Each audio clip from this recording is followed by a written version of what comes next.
O que o governo está fazendo, a gente pode ver. O investimento em inclusão digital melhorou e muito a qualidade e a dinâmica das aulas. Fazer uma faculdade aqui no interior, onde eu moro, era um sonho que virou realidade. Hoje a gente vê mais polícia na rua e se sente mais seguro.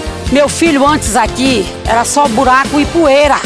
Com a vinda do novo asfalto, melhorou não só a minha vida, mas a vida de toda a gente. O que mudou com a estrada asfaltada? Mudou tudo. Porque a gente produz, carrega o caminhão e leva para vender. Isso é prosperidade e isso é respeito com o produtor. Passei num concurso e agora tenho um trabalho seguro e com estabilidade. Antes de classe social, era muita fila e sacrifício. Mas hoje, com cartão, é mais fácil e digno. Tá aí, viu? Esse é o trabalho que o governo faz. Governo de Roraima, pelo bem do Estado, pelo bem das pessoas.